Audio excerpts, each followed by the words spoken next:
జగన్మోహన్ రెడ్డి గారి సొంత జిల్లా.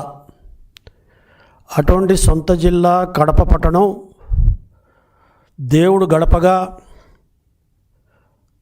అమీర్ పీర్ దర్గా ఉన్న పవిత్ర ప్రాంతంగా, అదే రకంగా ప్రపంచ ప్రసిద్ధి చెందిన పురాతన చర్చ్ ఉన్న ప్రాంతంగా, 3 మత విశ్వాసాలకు గుర్తుగా నాందిగా ఉన్న కడప పట్టణం హిందూ, ముస్లిం, క్రైస్తవులు సోదరభావంతో కలిసిమెలిసి జీవిస్తున్నారు.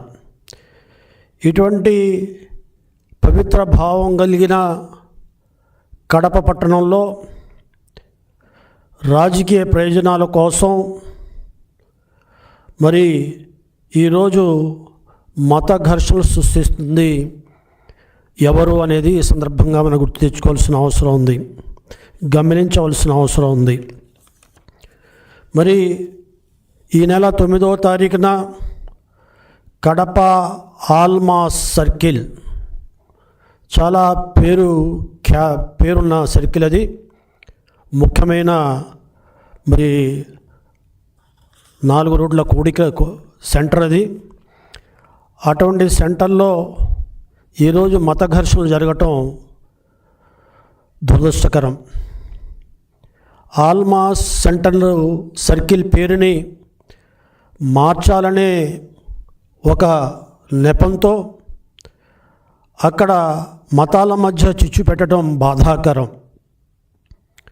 2019 నుండి 2024 వరకు 5 సంవత్సరాలు ప్రభుత్వంలో ఉన్న వైఎస్ఆర్సీ పెద్దలు కడప ఆల్మాస్ సర్కిల్ పేరు మార్చాలనే ఆలోచనే రాలేదు. కానీ 5 సంవత్సరాలు ప్రభుత్వం గడిచిపోయిన తర్వాత కడప ఆల్మాస్ సర్కిల్ పేరు మార్చే ఉదాంతాన్ని ప్రజల నెత్తి మీద రుద్దారు. కడప కార్పొరేషన్లో వైఎస్ఆర్సీపీ ఆధిపత్యం కొనసాగింది. మెజారిటీ కార్పొరేటర్లు వాళ్ళు ఉన్నారు, మేయర్ వాళ్ళు ఉన్నారు, డిప్యూటీ మేయర్ వాళ్ళు ఉన్నారు. అటువంటి తరుణంలో 5 సంవత్సరాలు గమ్మున ఉన్నారు, ఏమాత్రం మాట్లాడలేదు. వాళ్ళ ప్రభుత్వం ఉన్నప్పుడు కూడా వీళ్ళు 3 సంవత్సరాలు కార్పొరేషన్ అధికారంలో ఉన్నారు. ఈరోజు తెలుగుదేశం ప్రభుత్వం వచ్చిన తర్వాత 2 సంవత్సరాలుగా కార్పొరేషన్ అధికారంలో వాళ్ళే వీళ్ళే. 5 సంవత్సరాలు పూర్తి కావస్తున్న తరుణంలో, వారి పదవీ కాలం ముగిస్తున్న తరుణంలో వారికి కడప ఆల్మాస్ సర్కిల్ పేరు మార్చాలని, దానిని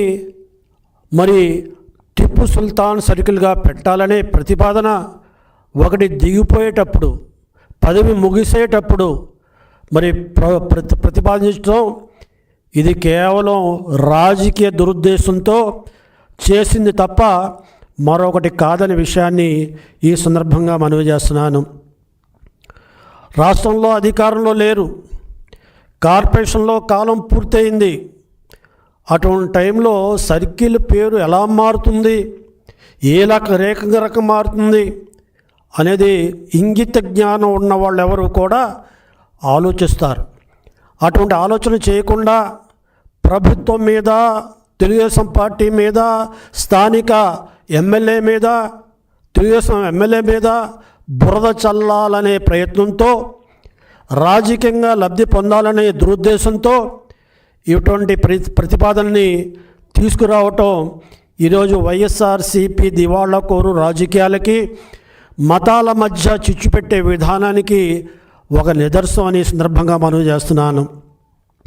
ఈరోజు మరి ముఖ్యంగా ఏదైతే అక్కడ పేరు మార్చాలని ప్రతిపాదన వచ్చిందో, వేరే వర్గం వారు కూడా ఆ పేరు కాదు, ఈ పేరు పెట్టండి అని వచ్చారు.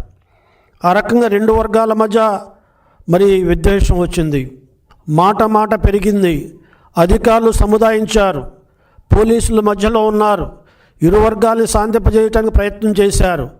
కానీ అప్పటికే వైఎస్ఆర్సీపీకి చెందిన నాయకులు ఒక పథకం ప్రకారంగా ఎవరైతే మొన్నటి వరకు మరి వైఎస్ఆర్సీపీ అధికారంలో ఉన్నప్పుడు ఉప ముఖ్యమంత్రిగా ఉన్న అమ్జద్ బాషా స్థానికంగా మరి శాసనసభ్యుడిగా మాజీ శాసనసభ్యుడిగా ఉన్న వ్యక్తి, ఆ వ్యక్తి యొక్క అనుచరగణం, ఆయనకు దగ్గరుండే అనుచరగణం అంతా మరి కలిసి ఈ ఘర్షణలకు దారి తీయటానికి, మత విద్వేషాలు దారి తీయటానికి మూల కారణం అయ్యారనే విషయం ఈనాడు పోలీసుల యొక్క దర్యాప్తులో తేలిందంటే వీరి నైజం మారదు. మతాల మధ్య చిచ్చు పెట్టాలి, ఆ రకంగా రాజకీయ లబ్ధి పొందాలనే తపన తప్ప నిజంగా వాళ్ళకి చిత్తశుద్ధి ఉండుంటే, నిజంగా కడప ఆల్మాస్ సర్కిల్ పేరు మార్చాలని ఉంటే వారు వాళ్ళ అధికారంలో ఉన్నప్పుడైనా చేసి ఉండాలి. లేకపోతే ఈనాడు స్థానిక సంస్థల ఎన్నికలు రాబోతున్నాయి, మున్సిపల్ ఎన్నికలు రాబోతున్నాయి. నువ్వు ఎన్నికల మేనిఫెస్టోలో పెట్టి ఆ రకంగా ఎన్నికల్లో పోయి ఆ రకంగా మద్దతు కూడగట్టాలి తప్ప ఈ రకంగా దొడ్డిదారిలో మరి పోయి ప్రజల్ని రెచ్చగొట్టి, అమాయకులను రెచ్చగొట్టి ఈనాడు రోడ్డు మీద తీసుకొచ్చి అసంఖ్యాకంగా ఎక్కువ జనాల్ని రోడ్డు మీద తెచ్చి రెండు వర్గాల మధ్య చిచ్చు పెట్టే ప్రయత్నం ఇది సరైనది కాదు, ఇది హర్షించదగ్గది కాదు. ఇది కేవలం రాజకీయ లబ్ధి కోసం రాబోయే రోజుల్లో ఒక వర్గం యొక్క మద్దతుని మరి వైఎస్ఆర్సీపీ స్థానిక సంస్థలు మున్సిపల్ ఎన్నికల్లో రాబట్టడం కోసం ఈ రకమైన దుశ్చర్యకి పాల్పడిందనేది ఈనాడు నిరూపితం అవుతుందనే విషయాన్ని ఈ సందర్భంగా మనం చేస్తున్నాం. కాబట్టి ఈ రకంగా మరి ఒక సర్కిల్ పేరు మార్చాలన్నా అది స్థానిక శాసనసభ్యుల ప్రమేయం ఉండాలి, ప్రభుత్వ అధికారులు ప్రమేయం ఉండాలి. వీరందరూ ఆలోచించి ఇది ఏం చేయగలుగుతామా, చేయలేమా, చేస్తే ఎంతవరకు చేయగలుగుతాం అనేది అధికారులు చర్చిస్తారు, ప్రభుత్వానికి నివేదిస్తారు. అంతేగాని ఒక సమస్య, ఒక సెన్సిటివ్ ఇష్యూని, ఒక వర్గం ఒక పేరుని, ఒక వర్గం వేరే వర్గం ఇంకో పేరుని ప్రతిపాదిస్తుంటే దాన్ని మరి రోడ్డు మీదకి తీసుకొచ్చి బల ప్రదర్శన చేసి ఆ రకంగా సాధించుకోవాలనే ప్రయత్నం చేసిన విధానం అది సరైనది కాదని ఈ సందర్భంగా మనం చేస్తున్నాం. ఇరు వర్గాల్లో మరి ద్వేషం పెంచడం మూలంగా ఇరు వర్గాలు నినాదాలు చేసుకున్నారు, ఒకరి మీద ఒకరు రాళ్ళు రువ్వుకున్నారు. ఆ రకంగా ఒకరి మీద ఒకరు రాళ్ళు రువ్వుకున్నప్పుడు పోలీసులకు గాయాలైన తర్వాత మరి పోలీసులు ఈ రెండు వర్గాల్ని కట్టడి చేయడానికి, రెండు వర్గాల్ని చెదరగొట్టడానికి లాఠీ చార్జ్ చేయడం చాలా బాధాకరమైన విషయం. ఇందులో ఎవరైతే అమాయకులు ఉన్నారో అమాయకులు కూడా లాఠీ చార్జ్కి గురై గాయాలకు లోనయ్యారు. అంతేకాకుండా ఈరోజు ఎవరైతే వైఎస్ఆర్సీపీ నాయకులు చెప్పిన బాటలు నడిచి వారి మాటల్లో వచ్చి ఈనాడు కేసుల్లో కూడా ఇరుక్కుపోయారు. ఆ రకంగా అమాయకులు కూడా ఈనాడు కేసులో ఇరుక్కుపోయిన పరిస్థితి ఈనాడు ఉంది. కాబట్టి ఈనాడు ఏదైతే దుర్ఘటన 9వ తారీఖున జరిగిన దుర్ఘటన ఏదైతే ఉందో దానికి పూర్తి బాధ్యత వైఎస్ఆర్సీపీ స్థానిక నాయకులు వహించవలసిన అవసరం ఉంది.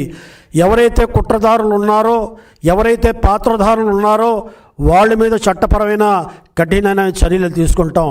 ఈ రకంగా మత విద్వేషాలను రెచ్చగొట్టడం, మతాల మధ్య చిచ్చు పెడితే చూస్తూ ఊరుకునే పరిస్థితిలో ఈనాడు ప్రభుత్వం లేదు. రాష్ట్రం విడిపోయింది, అభివృద్ధిలో ముందుకు పోవాలి, పెట్టుబడులు రావాలి.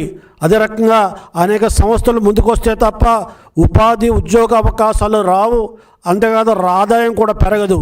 కానీ ఎప్పుడైతే ఈ రకమైన ప్రాంతాల మధ్య, కులాల మధ్య, మతాల మధ్య చిచ్చుపెట్టి అభివృద్ధికి ఆటంకం కల్పించి ఆ రకంగా తెలుగుదేశం ఎన్డీఏ కూటమి ఏదైతే అభివృద్ధి పందాలో ముందుకు దూసుకుపోతుందో దాన్ని అడ్డుకోవటానికి చేసే ప్రయత్నాల్ని ప్రభుత్వం చట్టపరంగా కఠిన చర్య తీసుకుంటుంది. ఇక్కడ లా అండ్ ఆర్డర్ పరిస్థితి మరి ఎట్టి పరిస్థితుల్లో మరి చేయి దాటితే ఉపేక్షించే పరిస్థితులు లేదు. కులాల మధ్య, ప్రాంతాల మధ్య, మతాల మధ్య చిచ్చులు పెడితే చూస్తూ ఊరుకునేది లేదు. రాష్ట్రం అభివృద్ధి పందాలు నడుస్తున్నప్పుడు ఇక్కడ సుస్థిరమైన ప్రభుత్వం ఉండాలి, మత సామరస్యం ఉండాలి, శాంతియుతమైన సహజీవనం ఉండాలి. మరి చట్టపరంగా అందరూ స్వేచ్ఛగా ఉండాలి, ఎక్కడ కూడా రౌడీజం, ఫ్రాక్షనిజం లాంటి రాకూడదు, కులాల మధ్య మరి ఘర్షణలు జరగకూడదు, మతాల మధ్య ఘర్షణలు జరగకూడదు అనేది తెలుగుదేశం పార్టీ విధానం, తెలుగుదేశం పార్టీ సిద్ధాంతం.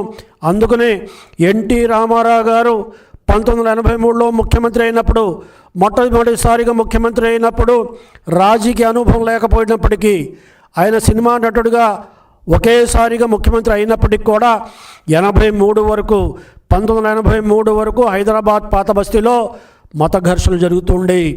రెండు వర్గాల మధ్య కొట్లాటలు జరిగేవి. అమాయకులైన అటు హిందూ సోదరులు కానీ ఇటు ముస్లిం సోదరులు ప్రాణాలు పోయేవి, ఆస్తులు నష్టమైపోయేవారు. ఆనాడు ఎన్టీ రామారావు గారు ఒకటే చెప్పారు, ప్రాణం ఎవరిదైనా ప్రాణమే, ఆస్తి ఎవరిదైనా ఆస్తే, మానం ఎవరిదైనా మానవే. ప్రభుత్వ పరంగా ఉన్న నేను మరి కులాలకి మతాలకు అతీతంగా ప్రాణ మాన ఆస్తులను పరిరక్షించాల్సిన బాధ్యత నాది అని చెప్పి ఆనాడు చట్టపరంగా కఠినమైన చర్యలు తీసుకోవడం మూలంగా ఎవరైతే ఆనాడు మత విద్వేషాలను రెచ్చగొట్టి మరి మత సామరస్యం దెబ్బతీస్తున్నారో అటువంటి వాళ్ళని మరి చట్టపరంగా ఉక్కు పాదాల కింద వాళ్ళని కఠినంగా శిక్షించడం మూలంగా మరి ఈనాడు హైదరాబాద్లో మత సామరస్యం వెల్లివిరుస్తుంది. కాబట్టి ఈనాడు ఏదైతే సంస్కృతి ఉందో, కాంగ్రెస్ పార్టీలో మత ద్వేషాల ద్వారా ఓటు బ్యాంకు చేసే రాజకీయం ఆనాడు 2004 నుండి 2014 వరకు అధికారులు ఉన్నప్పుడు కూడా మత ఘర్షణలు జరిగినాయి. ఆనాడు చెన్నారెడ్డి గారిని దింపడానికి కూడా మరి ఆనాడు పాత బస్తీలో లేని మత సంఘర్షణను సృష్టించి ఆ రకంగా మత విద్వేషాలు జరిగినాయని చెప్పి చెన్నారెడ్డి గారిని మరి అధికారం నుంచి దించేసిన చరిత్ర కూడా మనకుంది. ఆనాడు చెన్నారెడ్డి గారు కూడా మరి ముఖ్యమంత్రి పదవి నుండి దిగిపోతున్నప్పుడు నన్ను ముఖ్యమంత్రి పదవి నుండి దింపడానికే ఈ మత ఘర్షణలు సృష్టించారు అని చెప్పారంటే అధికారం కోసం, రాజకీయం కోసం, రాజకీయ లబ్ధి కోసం దేనికైనా తెగిస్తారు అనేది ఈనాడు కాంగ్రెస్ కానీ వైఎస్ఆర్సీపీ కానీ చేస్తుందనేది ఈనాడు రాష్ట్రంలో రుజువైన సత్యం అని సందర్భంగా మనం చేస్తున్నాం. కాబట్టి ఈనాడు ఎవరైతే కడపలో ఉన్న ఇరు వర్గాల వారు ఉన్నారో ఈరోజు ఇరు వర్గాల వారు శాంతి సామరస్యంగా ఉండండి. ప్రభుత్వం ఎట్టి పరిస్థితుల్లో మత ఘర్షణలను ప్రోత్సహించదు. అక్కడ ఆ సెంటర్కి ఆల్మాస్ సెంటర్కి ఏ పేరు పెట్టాలో ఏ పేరు పెట్టకూడదో ప్రభుత్వ పరంగా అక్కడ స్థానిక శాసనసభ్యులు కానీ మరి అక్కడ ఉన్న ప్రజాప్రతినిధులు కానీ వారు ఆలోచించి ఒక నిర్ణయం తీసుకుంటారు. అప్పటి వరకు సమన్వయం పాటించాలి. ఈనాడు ఈ వైఎస్ఆర్సీపీ కుట్రల్లో వాళ్ళు చేస్తున్న విధానాల్లో మీరు ఉచ్చులో మరి రావద్దని సందర్భంగా మనవి చేస్తున్నా. ఈనాడు వైఎస్ఆర్సీపీ వాళ్ళు చేసిన కుట్రల్లో కొందరు అతి ఉత్సాహంగా పాల్గొన్నారు. వాళ్ళు వేసిన మరి కుట్రలో మరి ఏదైతే కుతంత్రాల్లో కొందరు అత్యుత్సాహంగా పాల్గొనడం మూలంగా కూడా ఈనాడు ఈ ఘర్షణలకు కారణభూతమైందని ఈ సందర్భంగా నేను భావిస్తున్నా. కాబట్టి అమాయకులైన మరి యువకుల జీవితాలతో చెలగాటాలు ఆడొద్దు. ఆ రకంగా వాళ్ళ తల్లిదండ్రులకి బాధ కల్పించొద్దని మరోసారి వైఎస్ఆర్సీపీ నాయకులను నేను మరి గట్టిగా మరి హెచ్చరిస్తున్నాను. ఆ రకమైన పరిస్థితుల్లో దాపరించకుండా ఉండాలని నేను కోరుకుంటున్నాను. కాబట్టి ఈ ఆల్మాస్ సర్కిల్ యొక్క సమస్యని ప్రభుత్వానికి వదిలేసి అక్కడ శాంతి నెలకొల్పడంలో అందరూ సహకరించవలసిందిగా మనం చేస్తూ సెలవు తీసుకున్నా. జై హింద్.